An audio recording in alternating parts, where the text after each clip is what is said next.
Jim. Jeff Jarrett's recent Hall of Fame induction got me thinking about his career. It seems like he always saw himself as a main eventer, while the office and public did not. Personally, I always thought he was born 10 years too late, and that this working style and presentation was dated for the 90s and 2000s. I think he would have been much better suited in the territories in the 70s and early 80s. Given that you were working in the business during this time, how do you think Jeff Jarrett would have done in the territory days during the 70s and 80s, specifically in Memphis, Mid-South, World Class, and Florida? Oh, well, he could have been a top guy in any of those territories. Let me preface it by saying that here's the problem. Jeff was so good in the old-fashioned territorial style of working, which is get your opponent over, get the match over. The best matches that I saw, besides Samoa Joe and Kurt Angle, which was great in a completely different style and presentation, the best matches that I saw in TNA wrestling had Jeff Jarrett in them. The best, the most exciting. I mean, he and Kurt Angle, and I think it was one of the pay-per-views. Can't remember. I always have a problem with this, but it was one of the pay-per-views on location. Maybe Nashville, maybe Charlotte, whatever.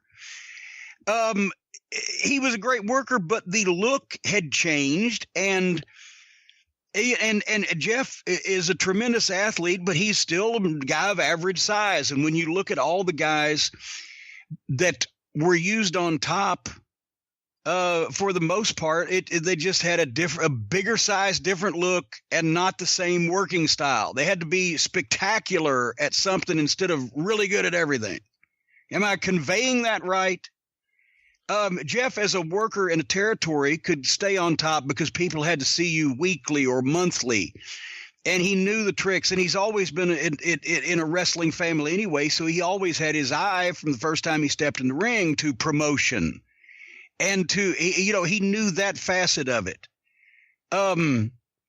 Jeff was, once again, the best worker. If you asked the workers, he was one of the best workers on any card, but he wasn't spectacular, which is what everybody was trying to sell then. And so yeah, he definitely would have been viewed as more of a major main event guy if he'd been able to main event in his prime physical condition 20 years earlier in any of those territories or whatever. He could have fit in any of them, I think. Jerry Jarrett pushed Jeff, but Jeff got over, and Jeff was really good at Memphis, but it's kind of like he became that George Goulas pushed guy. Maybe when he returned to the WWF after he left, it definitely seemed like he was kind of shoved down our throats for a while in a position that we didn't want him in. I thought that as a fan back then.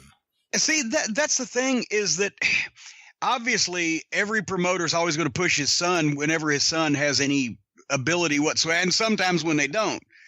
And when Jeff got pushed the first time, he was a painfully thin, 18-year-old kid just out of high school with that long blonde hair, and the girls still loved him. But he could have been crucified like some of the other wrestling sons were, or he could have flopped like the George Goulas syndrome or whatever. But he stuck with it. He got bigger. He became a good worker. He worked with the fucking Moondogs for a year, and he kind of earned their respect first time around. I think anything that happened in the Memphis territory after he went to national TV, or the way they were concerned or viewed him after he went on national TV, I think it's because